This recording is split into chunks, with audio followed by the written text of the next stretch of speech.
ఇది కాకరకాయ ఉల్లికారం.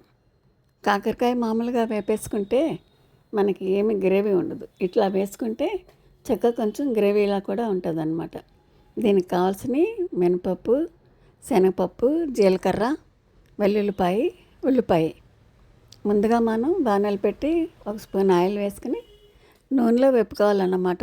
మినపప్పు, శనగపప్పు, జీలకర్ర అన్నీ ధనియాలు వేసి బాగా వేపుకోవాలి. వేపుకుని అది ముందు మిక్సీ జార్లోకి తీసేసుకోవాలి. అలా తీసుకున్న తర్వాత అదే బాణల్లో కొద్దిగా నూనె పోసి ఉల్లిపాయ, వెల్లుల్లిపాయ కూడా వేపుకోవాలి. అది కొంచెం వేగిన తర్వాత ఒక స్పూన్ సాల్ట్, ఒక స్పూను కారం, ఒక పావు స్పూను పసుపు వేసుకుని బాగా వేపుకోవాలి.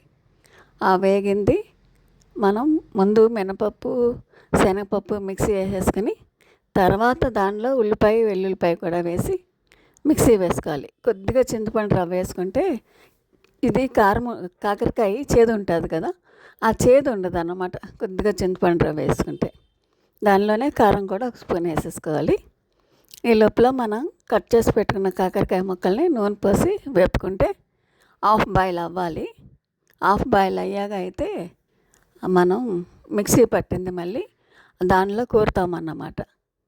ఆ నూనె ఇప్పుడు ఎక్కువ ఉందనిపిస్తుంది కదా, మనం ఆ మిక్సీ పట్టింది ఆ పేస్ట్ అట్లా కూరగా వేపితే ఆయిల్ అంతా మొత్తం ఆయిల్ ఏం కనపడదు అప్పుడు మనకి.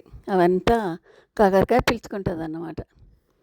అట్లాగా హాఫ్ బాయిల్ అయ్యాక కాకరకాయ ముక్కలు మనం చేసుకున్న మిక్సీ పట్టిన పేస్ట్ ఇందులో కూర్చుకుంటే అది మళ్ళీ మిగతాది హాఫ్ బాయిల్ చేసాం కదా, తర్వాత మళ్ళీ మంచిగా వేపుకుంటే మనకి గ్రేవీ ఉంటుంది. సాంబార్ పెట్టుకున్నప్పుడు సైడ్ డిష్ కింద తినచ్చు. మామూలుగా కూడా కలుపుకున్న గ్రేవీ ఉంటుంది కాబట్టి చాలా బాగుంటుంది కాకరకాయ ఫ్రై.